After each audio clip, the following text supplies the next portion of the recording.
ये video basically तो हमने अपना प्रीवियस वीडियो में क्या क्या देख लिया था। प्रीवियस वीडियो में हमने ये देख लिया था कि अगर मेरे पास कभी भी कोई प्लेन प्रेजेंट है और मेरे पास कोई लाइन है, अगर उन दोनों का अगर मेरे पास वेक्टर फॉर्म में अगर मेरे पास इक्वेशन गिवन हो, इन दैट केस अगर मुझे प्लेन और लाइन के बीच में अगर मुझे कभी भी एंगल अगर लिखना तो कैसे लिखा जाता है वो हमने देख लिया था। फॉर्मूला क्या निकल गया था, sine theta equals to B vector dot N vector divide by magnitude of B vector multiply by magnitude of N vector से मेरे पास आया था। यहाँ तक पॉइंट क्लियर हो गया। अब तो यार ये बात यहाँ तक समझ में आ गया मुझे कि यार मेरे पास कोई प्लेन होगा और मेरे पास क्या होगा, कोई लाइन होगा। अगर मुझे इन दोनों के बीच में अगर कभी भी मेरे पास इक्वेशन अगर लिखना हो, इन दैट केस अगर दोनों का इक्वेशन अगर मुझे वेक्टर फॉर्म में गिनो तो हम कैसे लिख सकते हैं, इस फॉर्म में से लिख सकते हैं हमारे पास। ठीक है, ये बात तो समझ में आ गया। अगर वहीं यार ये अगर मान लो प्लेन का इक्वेशन और लाइन का इक्वेशन अगर मेरे पास कार्टेशियन फॉर्म में हो जाता, इन दैट केस में कैसे लिखता, तो अगर कार्टेशियन फॉर्म में हो जाता उसके लिए हम नेक्स्ट स्टेटमेंट देखते हैं। लेकिन यहाँ पे ना उस छोटा सा हमें करेक्शन करना है। करेक्शन क्या करना है, जो मेरे पास प्लेन का इक्वेशन होगा ना वो इस फॉर्म में ना देके, वो हमें इस फॉर्म में ना देके हमें सिंपली किसके फॉर्म में गिवन होगा, R vector dot N vector equals to D format में गिवन होगा। छोटा सा यहाँ पे करेक्शन है कि प्लेन का इक्वेशन ना मुझे हमेशा R vector dot N vector equals to D वाला वेक्टर के फॉर्म में होगा। नहीं समझ में, मैं ये बोलना यहाँ पे चाहता हूँ कि हमने जो लिखा था ना आर, अब मन में ये सवाल आ रहा होगा यार इसमें क्या बुराई है जो इसने ये लिख दिया यहाँ पे कट करके। मैंने इसलिए लिखा है ताकि जो हमारा अगर ये R vector dot N vector होता है, इस केस में जब ये इक्वेशन हम कब अप्लाई करते हैं, ये इक्वेशन में तब अप्लाई करता है जब मेरे पास कोई प्लेन किसी एक पॉइंट से लेटर से पास करा होता है एंड उसका नॉर्मल वेक्टर क्या होता है, उसके प्लेन के परपेंडिकुलर होता है। ये पॉइंट क्लियर है। लेकिन हमें यहाँ पे ऐसा कुछ भी नहीं लिखना है। हमें यहाँ पे सिंपली क्या अप्लाई करना है, हमारे पास कोई प्लेन है, सिंपल सा कोई प्लेन रखा हुआ, कोई नॉर्मल वेक्टर वगैरह हमें यहाँ पे कुछ गिवन नहीं है, तो सिंपली अगर मुझे इस प्लेन का इक्वेशन लिखना हो, कभी भी अगर कोई सिंपल प्लेन का इक्वेशन लिखना होता है ना, हम क्या अप्लाई करते हैं, R vector dot N vector equals to D vector लिखते हैं। वहीं अगर कभी मुझे किसी भी लाइन का अगर मुझे सिंपल इक्वेशन लिखता है वेक्टर फॉर्म में, तो हम क्या लिखते हैं, R vector equals to A vector plus lambda into B vector से लिखा जाता है। तो आई होप यहाँ पे करेक्शन कर लिया होगा। इस प्लेन का इक्वेशन हमें क्या लिखना है, R vector dot N vector equals to D, and यहाँ पे इसको करेक्ट करके हम लिख लेना R vector dot N vector equals to D. अगर कभी मेरे पास इन दोनों टाइप के फॉर्मेट में हो, कभी भी इक्वेशन मुझे गिवन हो, इन दैट केस अगर मुझे कभी भी प्लेन और लाइन के बीच में जो एंगल बन रहा हो कितना होगा वो अगर कैलकुलेट करना है तो हम इस फॉर्मूले से कैलकुलेट करते हैं। ये फॉर्मूला कैसे है उससे हमें कोई मगज उसको देखना ज़्यादा मतलब कि डेरिवेशन पर हमें ध्यान नहीं देना है। हमें सिंपली बस देखना है, फॉर्मूला देखना है और हमें पता होना चाहिए कि इस फॉर्मूले का मीनिंग क्या है।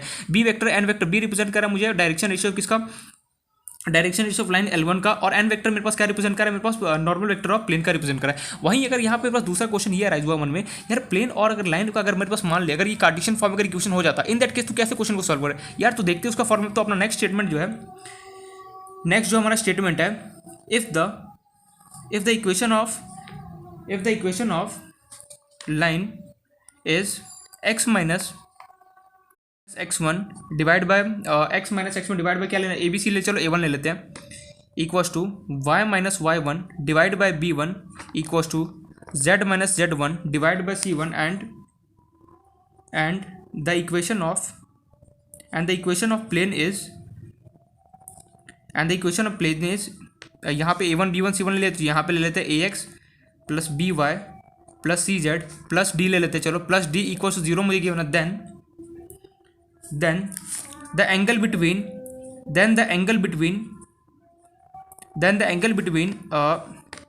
plane and line is given by simple सा फॉर्मूला बस देखने में डरावना लगता है, given by sine theta equals to a1 into A plus b1 into B plus c1 into C divide by root over a1 का स्क्वायर प्लस b1 का square plus c1 का square multiply by root over a का square plus b का square plus c का square. ये मेरे पास finally formula आता है। टोटल एकदम सिंपल सा, एकदम छोटा सा फॉर्मूला, देखने में बहुत डरावना लग रहा है बट एकदम सिंपल सा ट्रिक बताऊंगा, फटाफट लान हो जाएगा।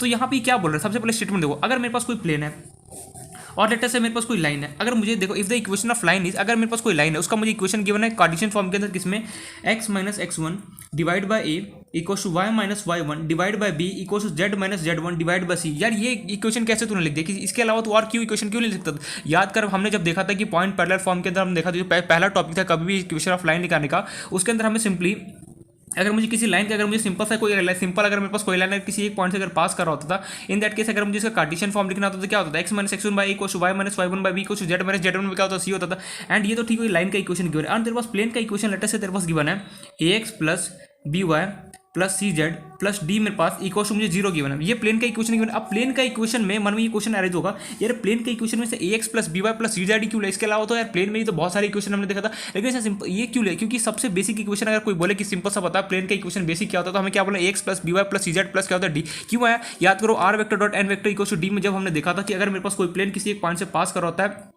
सॉरी इक्वेशन ऑफ प्लेन, जब हमने R vector dot N vector equal to D देखा था उस टाइम, या फिर R vector dot N cap equal to D देखो किसका होता है, equation of plane normal form. सबसे बेसिक जो हमारा इक्वेशन कहाँ से स्टार्ट होता है, equation of plane in normal form से स्टार्ट होता है। इसलिए हम क्या करते हैं, हर जगह क्या करते हैं, इस फॉर्म का या फिर ये कार्टेशियन वेक्टर फॉर्म में हमेशा एकदम सिंपल वाला ये, और कार्टेशियन फॉर्म में मैं ये हमेशा यूज कर ये इक्वेशन को यूज करता हूँ। क्यों? क्योंकि सबसे बेसिक हमारे पास इक्वेशन होता है किसी भी प्लेन का। ये पॉइंट क्लियर हो गया। तो यहाँ से अगर मेरे पास कार्टेशियन इक्वेशन और मेरे पास लाइन का कार्टेशियन इक्वेशन मुझे गिवन है दिस, और वेक्टर सॉरी और प्लेन का मुझे कार्टेशियन इक्वेशन गिवन है दिस। अगर मुझे प्लेन और लाइन के बीच में अगर मुझे एंगल कभी भी अगर निकालने की दिया जाए, लेटर से एंगल अगर मुझे निकालना है, तो ये थीटा अगर निकालना है तो उसके लिए ये थीटा कैसे निकला है, sine theta equal to a1 into A plus b1 into B plus c1 into C divide by root over a1 square plus b1 square plus c1 square multiply by a2 square plus b2 square plus c2 square के equal होगा। यानी कैसे लिख दिया तूने, तो यहाँ पे क्या क्या रिप्रेजेंट करा है, हमें सिंपली कुछ नहीं करना होता है। देखो यहाँ पे a1 b1 c1 क्या रिप्रेजेंट कर रहा है, डायरेक्शन रेशियो ऑफ क्या कर रहा है, किसको रिप्रेजेंट कर रहा है, प्लेन लाइन के। और यहाँ पे abc क्या रिप्रेजेंट कर रहा है, डायरेक्शन रेशियो ऑफ किसके, मेरे पास रिप्रेजेंट कर रहा है, प्लेन का रिप्रेजेंट कर रहा है। ये हमें क्लियर है। मैं यहाँ पे लिख भी देता हूँ पीछे,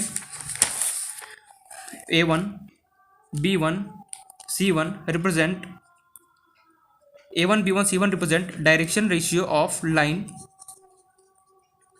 and दूसरा point abc represent direction ratio of plane.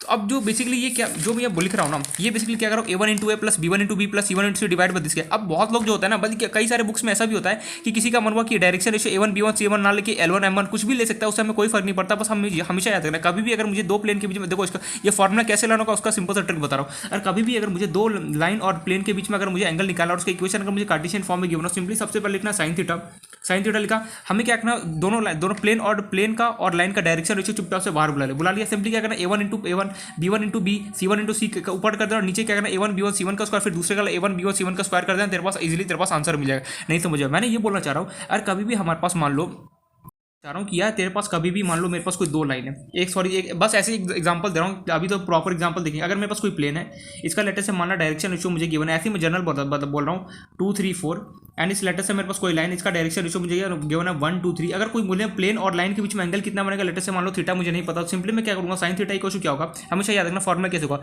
a1 अब पहले वाले का डायरेक्शन रेशियो a1 इंटू ए, मान लो 2 इंटू 1 प्लस क्या करूँगा 3 इंटू क्या करूँगा 2 बी इंटू बी प्लस क्या करूँगा सी इंटू सी 4 इंटू 3 डिवाइड में क्या करूँगा 2 3 प्लस 2 का स्क्वायर प्लस 3 का स्क्वायर प्लस 4 का स्क्वायर मल्टीप्लाई में क्या करूँगा 1 का स्क्वायर प्लस 2 का स्क्वायर प्लस 3 का स्क्वायर से कर दूँगा। मीन्स हमें बस इतना याद रखना है, कभी भी अगर मुझे प्लेन और लाइन के बीच में अगर मुझे एंगल निकाला और वो कार्टेशियन फॉर्म में अगर मुझे गिवन है, तो उसको कैसे निकलता है, लाइन का डायरेक्शन रेशियो और मेरे प्लेन का डायरेक्शन रेशियो, इन दोनों को स्टार्टिंग ऊपर में तो सेम टू अपने भाई के साथ मल्टीप्लाई करूँगा, नीचे क्या करूँगा एक लाइन का और एक क्या करूँगा प्लेन का, दोनों को क्या करूँगा अपना रूट के अंदर लिख दूंगा।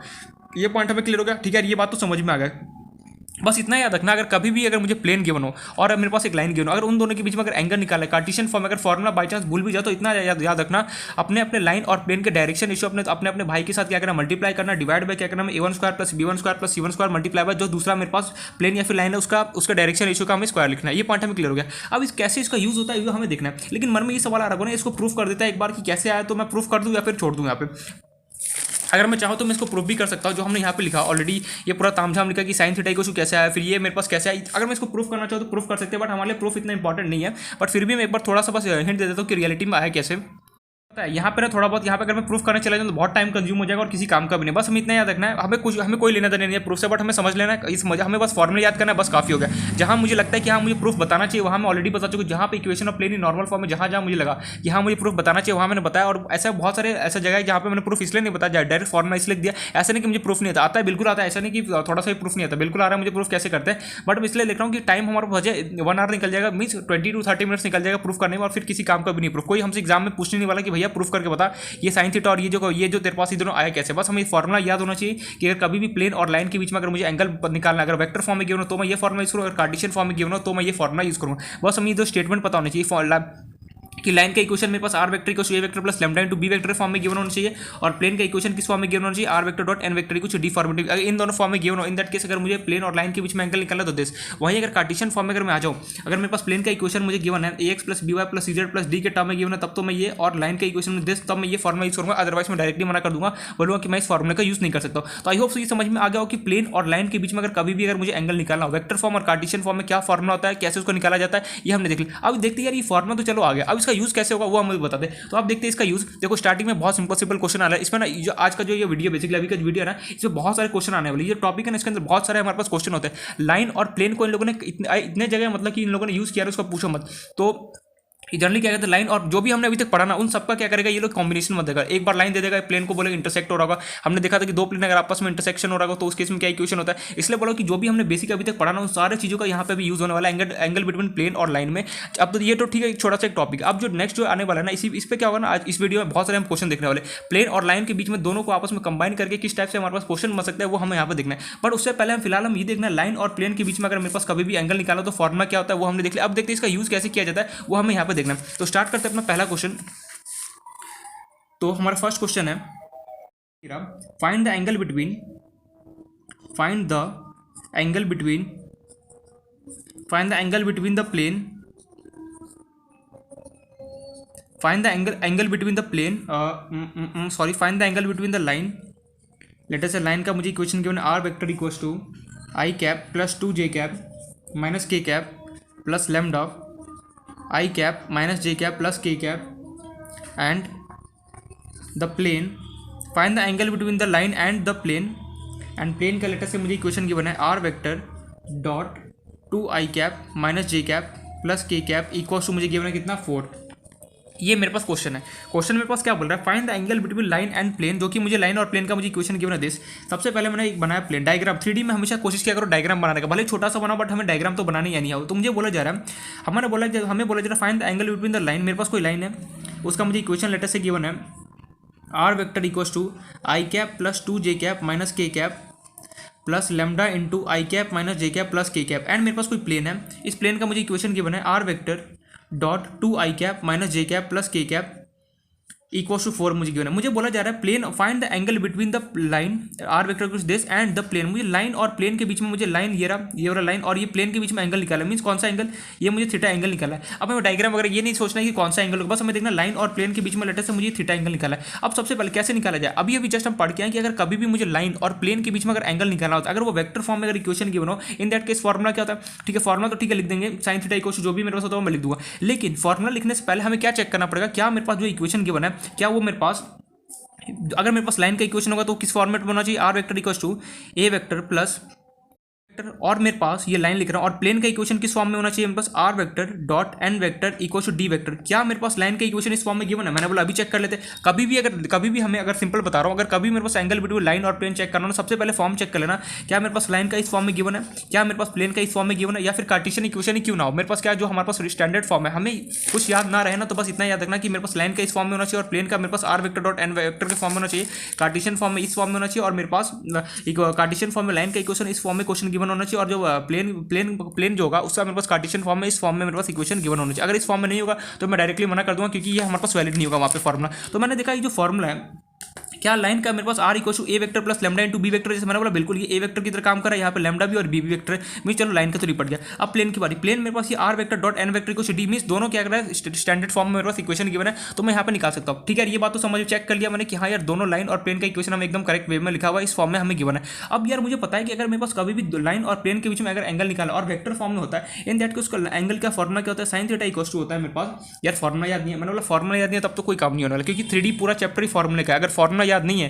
देन कुछ भी नहीं होने वाला। 5 मार्क्स का क्वेश्चन आना श्योर है, 3D से 120% आने वाला है। वेक्टर और 3D को मिला के हमारा टोटल वेटेज कितना 14 मार्क्स का है। तो यहाँ इसलिए बोलो ध्यान से फोकस करके करोगे तो इजीली क्वेश्चन सॉल्व हो जाएगा। अगर फॉर्मुला कुछ भी बोले इधर उधर हुआ प्लस माइनस, 3D पता है क्या चैप्टर है, हमें पता नहीं चलता कि हम जो कर रहे हैं वो सही है, लेकिन रियलिटी में पता है कि अगर छोटा सा भी प्लस माइनस कर दे हमें पता नहीं चला कि यार ये सही है फिर गलत है। सही हम पूरा सॉल्व कर देंगे, हमें लगे हाँ मैंने तो सही किया, बट रियलिटी में अगर थोड़ा भी इधर उधर मिस्टेक हो गया ना प्लस माइनस का, पूरा क्वेश्चन हमारा टोटली क्या हो जाता है, रॉन्ग हो जाता है, पूरा मेहनत बेकार। इसलिए बोलो 3D को ध्यान से जितना हो सके फॉर्मुला और जो भी स्टेटमेंट लिखा है ना उसको हमें ध्यान से पढ़ना है।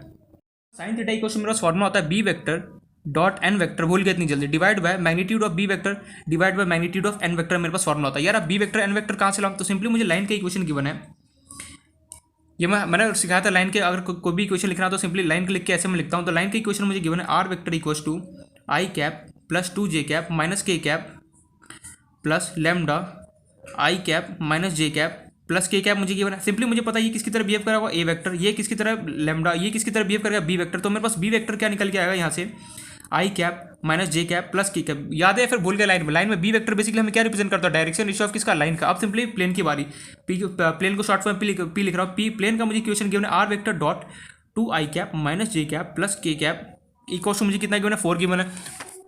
एक सेकंड में, हाँ अब ठीक है। तो ये मुझे किसी फॉर्म में दिख रहा है R vector dot N vector equal to D format given है। मीन जो ये होगा ये मेरे को ये जो मेरे पास यहाँ पे गिवन है ये सिंपली किसको रिप्रेजेंट करेगा, नॉर्मल वेक्टर को रिप्रेजेंट करेगा। तो यहाँ से हो गया मेरे पास N vector equal to 2 I cap minus J cap plus K cap. अब आ गया फॉर्मूला पुट कर देते हैं। तो साइन थीटा इक्वल टू कितना है मेरे पास, बी वेक्टर का मेरे पास वैल्यू क्या गिवन है, आई cap minus J cap plus K cap dot. अब तो इतनी बार डॉट कर लिया, क्रॉस कर लिया कि दिमाग में फिट ही हो गया कि डॉट को कैसे किया जाता है, क्रॉस प्रोडक्ट को कैसे किया जाता है। एंड मेरे पास एन वेक्टर गिवन है 2 I cap minus J cap plus K cap divide by magnitude of B vector. अगर मुझे मैग्नीट्यूड ऑफ बी वेक्टर लिखना है तो सिंपली क्या हो गया, आई कैप का कोएफिशिएंट 1 का स्क्वायर प्लस जे कैप का कोएफिशिएंट कितना -1 का स्क्वायर प्लस के कैप का कोएफिशिएंट कितना 1 का स्क्वायर। नेक्स्ट इसका लिखना है मैग्नीट्यूड ऑफ बी वेक्टर का मल्टीप्लाई। तो बी वेक्टर का अगर मैं मैग्नीट्यूड लिखना चाहूँ, सॉरी एन वेक्टर का मैग्नीट्यूड, तो सिंपली आई कैप का कोएफिशिएंट कितना होगा 2 का स्क्वायर प्लस जे कैप का कोएफिशिएंट कितना होगा -1 का स्क्वायर प्लस के कैप का कोएफिशिएंट कितना होगा 1 का स्क्वायर। तो फर्दर जब मैं इसको सॉल्व करूंगा तो यहाँ से हो गया साइन थीटा इक्वल टू कितना होगा, आई कैप अपने भाई के साथ मल्टीप्लाई होगा, बाकी किसी के साथ नहीं होगा। आई डॉट आई कितना होगा 1 इंटू 2 कितना होगा 2। चलो अब आई किसी के साथ भी होगा तो 0 दे देगा। मुझे पता है डॉट में आई इंटू जे के डॉट के, sorry I dot I J dot J के डॉट के क्या होता है मुझे 1 देते हैं। लेकिन बाकी किसी के साथ भी हो तो ये हमें क्या देता है, सिंपल से दिया जाता है 0 हमें दे देता है। तो चलो आई का कहानी निपट गया। अब जे की बारी, अब मेरे पास जे डॉट जे कितना होगा 1 होगा। तो यहाँ पे मेरे पास -1 है, यहाँ पे -1 इंटू -1 कितना होगा +1। चलो निपट गया। अब जे किसी के साथ भी हो डॉट होगा तो 0 देगा। अब के की बारी, के किसी के साथ नहीं हो अपने भाई के साथ होगा, के डॉट के कितना होता है 1। तो यहाँ पे 1 इंटू 1 कितना हो गया 1। तो फाइनली 1 डिवाइड बाय, नीचे इसको सॉल्व करते हैं, ये हो गया 1 का स्क्वायर 1 का स्क्वायर 1 का स्क्वायर 1, ये हो गया 2 का स्क्वायर कितना हो गया 4 -1 का स्क्वायर 1 का स्क्वायर कितना हो गया 1। तो फाइनली मैं इसको सॉल्व करूँ 2 + 3 + 1 कितना हो गया 4। Sine theta equals to 4 divide by, अगर मैं हम इसको सॉल्व करते हैं ये कितना होगा 1 + 1 + 1 कितना हो गया √3। मैं लिख देता हूँ 4 + 1 + 5 कितना हो गया 6, √6 हो गया। तो फाइनली मेरे पास साइन थीटा इक्वल टू कितना हो गया 4। नीचे बताओ, नीचे फटाफट बताओ कितना होगा। ये √3 इंटू कितना गिवन है √6 गिवन है। अब मुझे पता है ये √3 इंटू मुझे कितना गिवन है √6। अगर दोनों सेम बाई होता तब तो मेरे पास निपट जाता, लेकिन यहाँ पे √3 इंटू 6 कितना हो गया √18 हो गया। तो यहाँ पे फाइनली कितना हो गया √18। अब मैंने क्या सीखा, रूट के अंदर कुछ भी गिवन है और उसको और अच्छे तरीके से लिखना, तो सिंपली क्या एलसीएम लिख दो उसका। तो एलसीएम मैंने लिया 2 9 जा 18, 3 3 जा 3 1 जा। तो फाइनली मैं क्या लिख सकता हूँ, पेयर बनाए, और जो जिसका पेयर नहीं बचा, पेयर मेरे पास 3 का तो मेरे पास पेयर बच गया, लेकिन 2 का नहीं बचा, तो बेचारा कितना होगा 3 रूट कितना होगा 2। तो फाइनली मैं यहाँ से लिख सकता हूँ साइन थीटा इक्वल्स टू 4/3√2। मन करे 4 को मीन्स 4, अगर और मन करे सॉल्व कुछ काटा खुटी करने का तो कर सकते हैं, बट मैं तो यही सजेस्ट करूँगा यहाँ तक लिख के छोड़ दो। तो कैसे क्वेश्चन को डील किया जाए तो वो हमने यहाँ पे समझ लिया। सिंपली ये क्या यहाँ पे क्या किया मैंने, ये समझ में आना क्या किया। अगर मेरे पास √3 इंटू √3 मेरे पास होता तब तो यार 3 होता था, लेकिन यहाँ पे एक √3 है और मल्टीप्लाई किसके साथ हो रहा है √6 के साथ। √3 इंटू 6 3 कितना होता है 18, तो रूट के अंदर 18 आएगा। सेम भाई होता तब तो मेरे पास रूट हट जाता है, बट सेम भाई नहीं है, इसके लिए मेरे पास क्या होगा रूट मेरे पास नहीं रहेगा, रूट के अंदर √18 है। फिर मैं इसको और अच्छे तरीके से लिखना चाहता हूँ, सिंपली क्या करूँ इसका एलसीएम लूंगा, जो पेयर बना उसको बाहर बुलाऊंगा, जो पेयर नहीं बनता सिंपली उसको अंदर रूट के अंदर लिख दिया। तो फाइनली मेरा साइन थीटा इक्वल टू कितना गया 4 डिवाइड बाय 3√2 आ गया। तो अगर मुझे एंगल बताना है कि मेरे पास कितना एंगल बन रहा होगा तो थीटा इक्वल टू कितना आ गया मेरे पास, साइन को मैंने यहाँ भेजा तो कितना हो गया साइन इनवर्स 4/3√2। That's it. ये मेरे पास एंगल। यार ये कैसे लिख दिया तूने, नहीं है मैं ये बोल रहा हूँ, देख यहाँ से ये गिवन है मुझे साइन थीटा इक्वल टू मुझे गिवन है कितना 4/3√2 मुझे गिवन है। मुझे सिंपली बताना है कितना एंगल लाइन और प्लेन के बीच में बन जाएगा। तो ये साइन है ये नीचे जब जाएगा तो कितना होगा थीटा इक्वल टू कितना होगा 4/3√2 इंटू कितना होगा साइन थीटा होगा नीचे। अगर मैं चाहता हूँ इसको ऊपर लिखना तो ऊपर लिखना चाहता हूँ तो कितना होगा साइन, उसके ऊपर कितना होगा -1। अगर मेरे पास 1/2 गिवन है, अगर मैं इसको और अच्छे तरीके से 2/-1 नहीं लिख सकता, बिल्कुल लिख सकता हूँ, वही मैंने यहाँ पे काम किया। तो ये देख लिया मैंने लाइन और प्लेन के बीच में एंगल कितना बनाऊंगा theta equal to sine inverse 4/3√2 मेरे पास बना होगा। इसके आगे भी अगर मन करे सॉल्व करेगा तो कर सकता है, अगर नहीं मन करे तब तो यहीं तक लिख के छोड़ दो। तो ये हमने देख लिया कि कभी भी अगर मेरे पास प्लेन और लाइन के बीच में अगर मेरे को एंगल निकालना और वेक्टर फॉर्म में गिवन हो तो कैसे सॉल्व किया जाए, तो वो हमने देख लिया। सबसे पहले बात, मोस्ट इंपॉर्टेंट बात यहाँ पे वार्निंग दे रहा हूँ कि सबसे पहले चेक कर लेना जो भी इक्वेशन है, या वो अगर लाइन का इक्वेशन इस फॉर्म में गिवन है या फिर जो प्लेन का इक्वेशन क्या मुझे इस फॉर्म में गिवन है, अगर होगा तो मैं करूँगा सॉल्व, अदरवाइज क्या करूँगा मैं रुक जाऊँगा, स्टॉप हो जाऊँगा। तो ये पॉइंट हमें क्लियर हो गया। अब चलते इसका नेक्स्ट क्वेश्चन पे। ठीक है, वेक्टर फॉर्म में कैसे दिया जाएगा वो हमें समझ में आ गया। अब चलते इसका कार्टेशियन फॉर्म में कि यार कार्टेशियन फॉर्म में अगर मेरे पास इक्वेशन गिवन हो, इन दैट केस अगर मुझे को सॉल्व करना तो कैसे किया जाता है वो हमें यहाँ पे देखना है। कार्टेशियन फॉर्म में आ जाए तो कैसे सॉल्व करना है, तो मेरे पास गिवन हो फाइंड द, तो स्टार्टिंग में तो ये बहुत सिंपल लगता है, लेकिन जैसे हम लाइन और देखना अभी स्टार्टिंग आप तो बहुत सारे क्वेश्चन अभी होमवर्क भी देने वाला इस टॉपिक पे, जब लाइन और प्लेन का जब साथ में जब कॉम्बिनेशन करके क्वेश्चन बनाते हैं ना बेसिकली, तो इसका क्वेश्चन जो होता है ना बहुत मतलब कि थोड़ा सा मतलब कि सोचने वाला क्वेश्चन बनता है, मतलब अच्छा क्वेश्चन बनता है यहाँ से। तो मेरे पास टॉपिक है नेक्स्ट क्वेश्चन जो है find the angle between the line, find the angle between the line, let us say line की इक्वेशन में देता हूँ x + 1/3 equals to y - 1/2 is equals to z - 1/4 and the plane दिखाई दे रहा है बिल्कुल, and the plane, let us say plane का इक्वेशन मुझे गिवन है 2x + y - 3z + 4 equals to 0। Question given है, find the angle between the line this and the plane. हमारे पास प्लेन का इक्वेशन में ये गिवन है, इक्वल टू 0 गिवन है, ठीक है, ये मेरे पास गिवन है। क्वेश्चन क्या बोल रहा है, find the angle between the line. मेरे पास कोई लाइन है एंड क्या है, प्लेन है। लेट अस से मेरे पास कोई लाइन है कहीं पर भी, और ये मेरे पास कोई लाइन है और मेरे पास ये प्लेन है। मुझे लाइन का इक्वेशन मुझे गिवन है x+1/3 equals to y-1/2 equals to z-1 divide by 4 and मेरे पास सिंपली प्लेन का इक्वेशन मुझे गिवन है 2x + y - 3z + 4 equals to 0। मेरे पास प्लेन का इक्वेशन है दिस और लाइन का इक्वेशन मुझे गिवन है, सॉरी लाइन का इक्वेशन है गिवन दिस और प्लेन का इक्वेशन है दिस। अब मुझे लाइन और प्लेन के बीच में जो भी मेरे पास एंगल बन रहा होगा वो मुझे थीटा निकालना है। यानी सबसे पहले इसने पूछा है तुम दोनों इक्वेशन किस में, तो बोला हम दोनों कार्टेशियन इक्वेशन में। तो कार्टेशियन इक्वेशन में कभी भी प्लेन और लाइन के बीच में अगर मुझे एंगल निकालना होता तो कौन से फॉर्मूले से निकालता हूँ, साइन थीटा इक्वल टू क्या होता है मेरे पास, product a1 × a plus b1 × b plus c1 × c divide by क्या होता था मेरे पास, √a1 का स्क्वायर प्लस b1 का स्क्वायर प्लस c1 का स्क्वायर, आगे पीछे लिख दो उससे कोई फर्क नहीं पड़ता, a square plus b square plus c square होता है मेरा। अब क्यों ये मैंने फॉर्मूला लिखा है ना, कोई और अल्फाबेट भी यूज़ कर सकता था, बट मैं ये सजेस्ट करूँगा a1 यही ज़्यादा यूज़ करना बेटर रहता है। तो सिंपली मुझे पता है कि अगर कभी भी मेरे पास लाइन और प्लेन का इक्वेशन अगर कार्टेशियन फॉर्म में अगर मेरे पास गिवन हो, इन दैट केस अगर मुझे लाइन और प्लेन के बीच में एंगल निकालना तो कार्टेशियन फॉर्म का फॉर्मूला क्या होता है, कार्टेशियन इक्वेशन अगर सॉरी एंगल निकालने का फॉर्मूला क्या होता है मेरे पास दिस होता है। यहाँ पे a1 b1 c1 a b c क्या रिप्रेजेंट कर होता है, a1 b1 c1 हमारे पास क्या रिप्रेजेंट कर, याद करो फटाफट। सिंपली मुझे कोई भी किसी को मान लो, लेटर से लाइन का जो मेरे पास इक्वेशन है वो मेरे पास गिवन x+1/3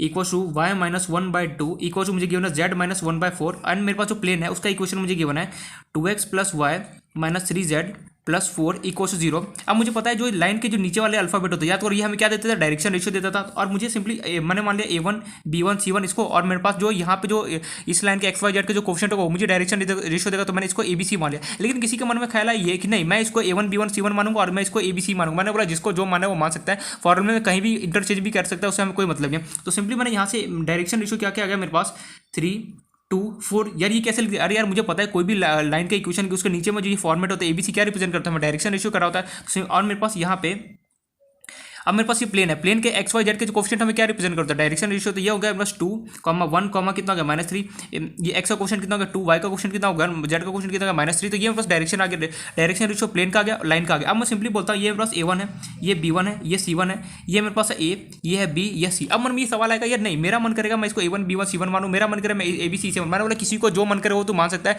बस हमें फॉर्मूले के अंदर पुट करना है। अब मैंने सिंपली माना फॉर्मूले में जाऊँगा, पुट कर दूंगा साइन थीटा को, a1 क्या माना 3, a मेरे पास कितना था 2 प्लस 2 इंटू b मेरे पास कितना था 1 प्लस कितना c1 मेरे पास कितना है 4 और ये मेरे पास c कितना गिवन है -3 divide by √a1 b1 c1 का स्क्वायर 3 का स्क्वायर प्लस आगे पीछे भी हो सकता है, मन करे किसी को a b किसी को ऐसे मन कर लिखने का फॉर्मूला कि a square plus b square plus c square को मैं ऐसे लिखूंगा, उसके बाद में मैं लिखूंगा a1 square plus b1 square plus c1 square लिखो। एक ही बात है, अगर 2 × 4 लिखो तो भी मेरे पास कितना आंसर आएगा 80 आएगा, या फिर मैं 4 × 2 लिखूँ तो भी मेरे पास क्या आएगा 80 आएगा। वही यहाँ पे बात है, या तो मैं ऐसे लिखूँ या फिर मैं ऐसे लिखूँ, आगे पीछे कर दो उससे हमें कोई फर्क नहीं पड़ता। तो ये हो गया मेरे पास, बस हमें फॉर्मूला अच्छे से याद होना चाहिए। तो ये हो गया 3 का स्क्वायर प्लस यहाँ पे b1 मेरे पास कितना गिवन है 2 का स्क्वायर प्लस c1 मुझे गिवन है 4 का स्क्वायर मल्टीप्लाई विथ a मुझे गिवन है 2 का स्क्वायर, b मुझे गिवन है 1 का स्क्वायर प्लस c मुझे गिवन है -3 का स्क्वायर। आई होप सो समझ में आ रहा होगा। मैं फास्ट इसलिए जा रहा हूँ बिकॉज हमने यहाँ पे सब कुछ एक तरीके से कैसे मेरे पास ये डायरेक्शन रेशियो आया ऑलरेडी पता है, ये हम डिस्कस कर चुके हैं कब हमने जब अपना लाइन में पढ़ा था अच्छे से, और मैंने बहुत बार मतलब अब तो यहाँ पे दिमाग में ऐसा फिट हो गया होगा यार कि सिंपली जो लाइन के नीचे वाले जो टर्म्स होते हैं वो हमें डायरेक्शन रेशियो देता है, और प्लेन में XYZ का जो कोफिशिएंट होता है वो हमें क्या देता है, हमें डायरेक्शन रेशियो हमें देता है किसका, प्लेन का देता है। तो फर्दर इसको सॉल्व करेंगे तो ये हो गया 3 × 2 6, ये हो गया 2 माइनस कितना हो गया 12 डिवाइड बाय, अगर मैं इसको सॉल्व करूँ 3 का स्क्वायर 9, 2 का स्क्वायर 4, 4 का स्क्वायर कितना होगा 16 एंड ये मेरे पास हो गया 2 का स्क्वायर 4, 4 का स्क्वायर सॉरी 1 का स्क्वायर 1 -3 का स्क्वायर कितना हो गया 9। तो फाइनली इसको सॉल्व किया 6 + 2 कितना होगा 8, 8 - 12 करूँ कितना होगा -4, चलो -4 ऊपर आ गया। अब इसको सॉल्व करते हैं 9 + 4 कितना होगा 13, 13 + 6 करूँगा 6 + 3 1 √29 क्या बोल रहा हूँ मैं 4 + 1 कितना होगा 9, 9 + 9 कितना होगा 18 सॉरी 4 + 1 कितना होगा 5 4 + 1 कितना होगा 5 और 9 + 5 कितना गया 14, तो √29। अब मुझे यहाँ पे गिवन है साइन थीटा इक्वल कितना गया मेरे पास -14 अपॉन √29 × √14, तो सिंपली √29 × √14, तो 29 × 14 करेंगे तो बेसिकली कितना आएगा 9 4 36 4 2 8 9 10 11 9 1 9 2 6 9 + 1 10 2 + 1 कितना हो गया 3 4, तो 406 आ गया मेरे पास। तो फाइनली मेरे पास यहाँ से मैं यहाँ कर रहा हूँ साइन थीटा इक्वल कितना आ गया मेरे पास -4 डिवाइड बाय √406। अरे आना तो यार अजीब सा आ रहा है, तो क्या हुआ, तो थीटा इक्वल कितना आ गया मेरे पास sine inverse 4 upon √406, that's it, ये हमारा आंसर। प्लेन और लाइन के बीच में कितना एंगल बना होगा, दिस हमारे पास बना होगा। कैसे क्या, ये तो समझ में आ गया होगा, मुझे कुछ भी नहीं करना, सबसे सीधा सीधा बात है। अगर कभी भी लाइन और प्लेन के बीच में अगर कभी भी अगर मुझे एंगल निकालने के लिए दिया जाए तो मुझे सिंपली करना क्या है, जो भी मेरे पास यहाँ पे गिवन है, सबसे पहले मैं फॉर्मूला लिखूंगा कार्टेशियन। अगर कार्टेशियन फॉर्म में गिवन होगा तो मैं क्या करूँगा, सिंपली फॉर्मूला लिखा, सिंपली करूँ A1 into A plus B1 into B plus C1 into C लिखा, और A1 square plus B1 square plus C1 square root over A square plus B square plus C square, जो मन करे उसलिए मैंने formula लिखा। Formula बहुत सारे लोग होते हैं ना, किसी को मन करता है ABC ना लिखने, कुछ और लिखने का, तो वो भी लिख सकते हैं, बट ये फॉर्मूला सबसे बेस्ट है। अब हमें करना क्या है, जो भी लाइन की उसका मैंने डायरेक्शन रेशियो, जो भी प्लेन है उसका डायरेक्शन रेशियो। अब किसी को भी A1 B1 C1, अगर मेरा मन करे तो मैं इसको A1 B1 C1 मारूं, मेरा मन करे मैं ABC इसको मारूं, किसी को भी कुछ भी मान सकते हैं। जो A1 B1 C1 माना, ABC माना, इसके अंदर पुट कर दिया और सिंपली यहाँ पे मैंने फॉर्मूला के अंदर पुट किया, मेरे पास आंसर आ गया। ये पॉइंट लोगे, ऐसा कभी मत कर देना कि मैं A1 इसको मान रहा हूँ, जैसे फॉर एग्जांपल 3 2 4 मुझे ये गिवन है, पहला डायरेक्शन रेशियो किसका, लाइन का, और डायरेक्शन रेशियो मुझे इसका गिवन है 2, 1, -3। मेरा मन क्या था, बहुत सवार हो, मैंने बोला मैं इसको A1 मानूंगा, इसको मैं B1 मानूंगा, इसको मैं C1 मानूंगा। नहीं, ऐसा नहीं करना, एक पैटर्न में फॉलो करना होता है। अगर A1 इसको माना तो B1 C1 इसे मानना ही पड़ेगा, एक पैटर्न के अंदर हमें फॉलो करना होता है। Means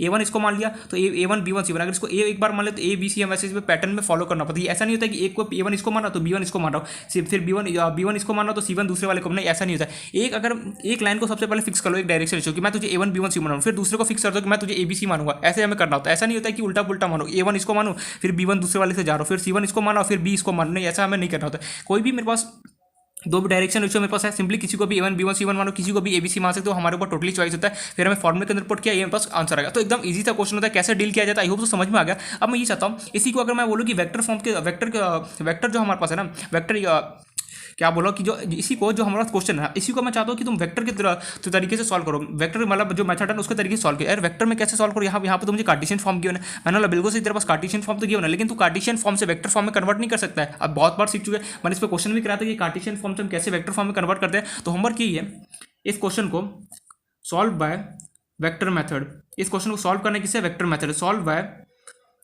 by vector method. इसी क्वेश्चन को पूरा क्या करना है, वेक्टर मेथड सॉल्व करना है। कैसे सॉल्व करें, मैं कुछ हिंट नहीं देना, जो भी कार्टेशियन फॉर्म में यहाँ पे गिरना, सबसे पहले उसे वेक्टर फॉर्म में हमें कन्वर्ट करना पड़ेगा। कैसे करना है वो हमें ऑलरेडी पता है। 3, 2, 4 ये क्या होगा, मुझे बी वेक्टर मिल जाएगा। अब बार ये नॉर्मल वेक्टर की, नॉर्मल वेक्टर कौन देगा, एक्स वाई जेड का जो कोफिशिएंट होगा मुझे क्या दे रहा है, डायरेक्शन रेशियो दे रहा है 2, 1, 3। इसी को अगर मुझे एन वेक्टर कौन देगा, मुझे ये देगा 2i cap plus j cap minus कितना होगा 3k कैप, और मुझे बी वेक्टर कौन देगा, ये दे रहेगा। देखो बी वेक्टर मुझे लाइन का डायरेक्शन रेशियो दे रहेगा, और मुझे एन वेक्टर कौन देगा, डायरेक्शन रेशियो किसका, प्लेन का दे रहेगा। अब तो सब कुछ बता दिया, फॉर्मूले के अंदर जाना पुट करना है, आंसर आ जाएगा। तो ये हमने यहाँ पे देख लिया कि अगर कभी एकदम सिंपल सा क्वेश्चन हमने यहाँ पे देख लिया कि अगर कभी भी मेरे पास कोई एंगल निकालो प्लेन और लाइन के बीच में कैसे निकाला जाए, तो वो हमने यहाँ पे अच्छे से डिस्कस कर लिया। अब हम चलते हैं इसका नेक्स्ट वैरायटी के क्वेश्चन में। अब यही सजेस्ट करूँगा कि एनसीईआरटी 11.3 है ना, उसको स्टार्ट कर दो, अब हो जाएगा सॉल्व। अब एक दो छोटे मोटे जो टॉपिक्स हैं वो हम साथ साथ में भी करते रहेंगे, बट अभी 11.3 को स्टार्टअप कर सकते हो। हम इस कंडीशन में आ चुके हैं कि 11.3 हम एक तरीके से पूरा कंप्लीट हम कर सकते हैं, लेकिन उसमें एक दो क्वेश्चन नहीं कर रहा हूँ, मैं बताऊंगा अभी। तो अब चलते हैं ना, अब हमें देखना ये कि अगर मेरे पास लाइन, ये तो हमने सिंपल क्वेश्चन दे दिया, मैं एक दो क्वेश्चन देता हूँ इस पर होमवर्क, जिससे थोड़ा सा प्रैक्टिस हो जाए। फिर हम चलेंगे लाइन और प्लेन का, अगर मैं और थोड़ा इसके कॉम्बिनेशन के किस और डिफरेंट टाइप के किस टाइप के क्वेश्चन हो सकते हैं वो हमें यहाँ पे देखना है। फिर लास्ट जो हमारा टॉपिक बचेगा वो बचेगा कोप्लेनरिटी, वो एकदम सिंपल है, छोटा सा टॉपिक है, फटाफट हो जाएगा। तो मैं इस पर कुछ होमवर्क दे रहा हूँ। एंगल बिटवीन,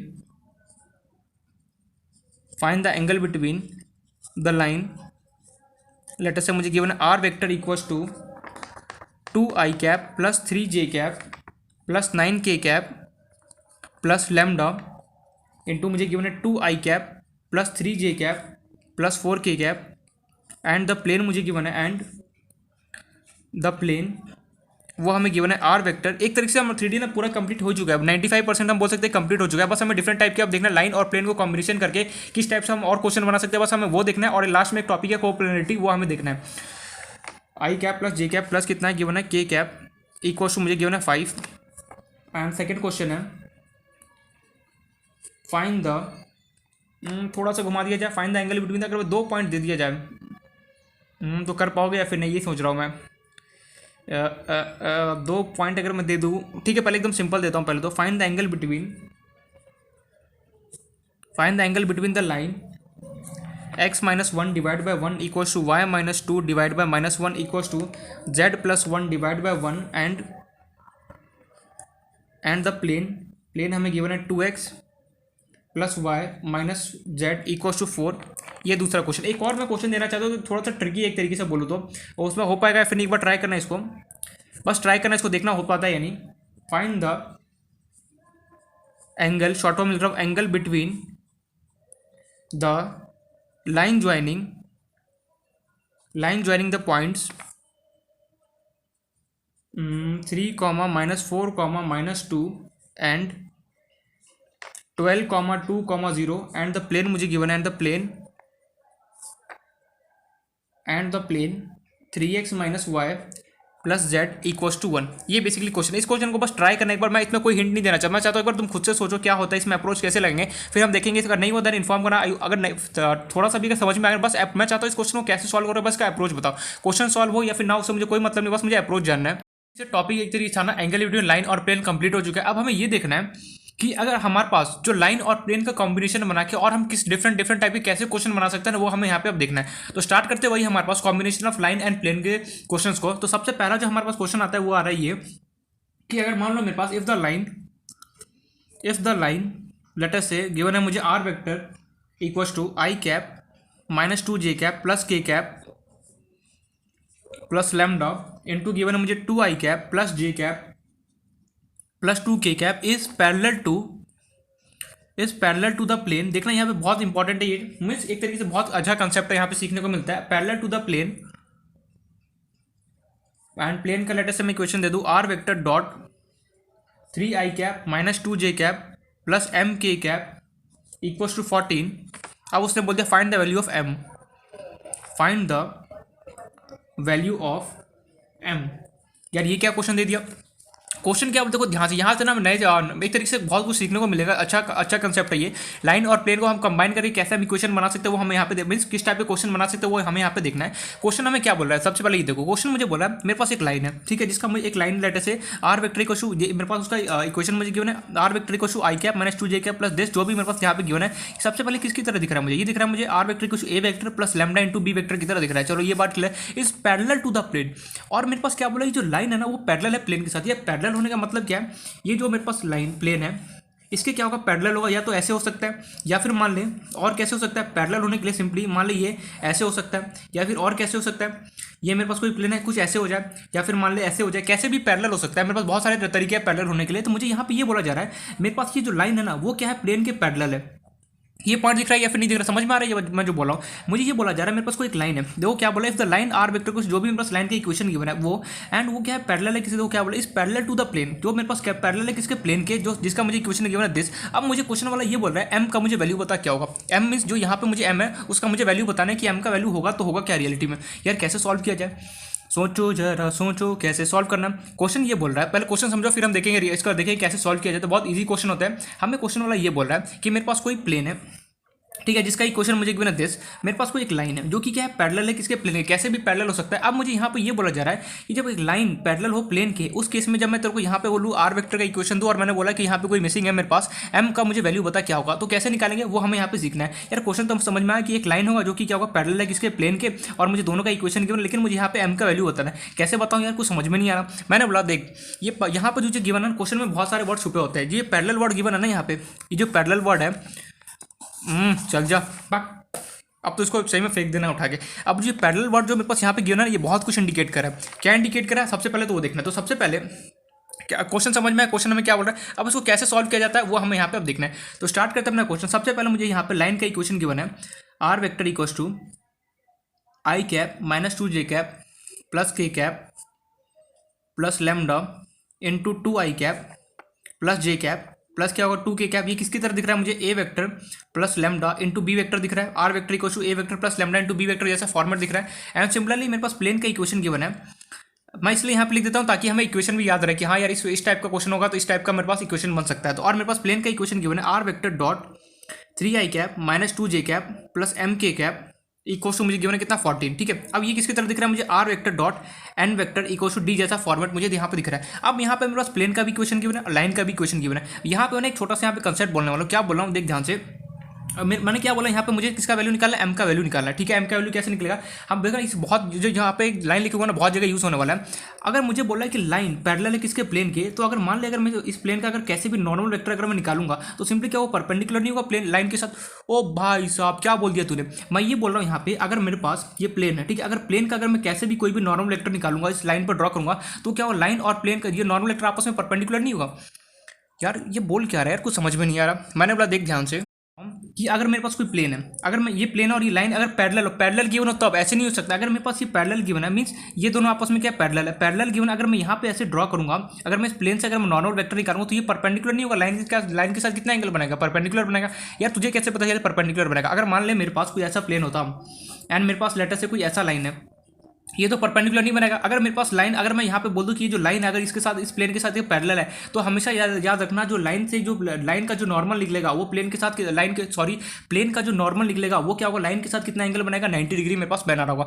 यार ये तो बहुत कंसेप्ट कंफ्यूजन वाला टॉपिक है, मुझे कुछ समझ में नहीं आ रहा। मतलब देख धीरे धीरे समझ में आ जाएगा। आई नो थोड़ा सा क्या है कॉम्प्लेक्स टॉपिक है, क्योंकि हम अभी कॉम्बिनेशन देख रहे हैं, लाइन और प्लेन का हम कॉम्बिनेशन देख रहे हैं। एनसीईआरटी में से क्वेश्चन है, बहुत भरपूर सारे क्वेश्चन है देखने को मिलेगा, इसलिए बोला कि ध्यान से समझो इस टॉपिक को, इंटरेस्टिंग टॉपिक भी है और क्वेश्चन इजीली फटाफट सॉल्व हो जाएगा। बट यहाँ पे क्या थोड़ा सा यहाँ पे अपना दिमाग है ना उसको चलाना पड़ेगा, कैसे चलाएंगे वो यहाँ पे हमें देखना है। तो देखते हैं अपना सबसे क्या मैं बोल कह रहा हूँ उसको सबसे पहले समझो।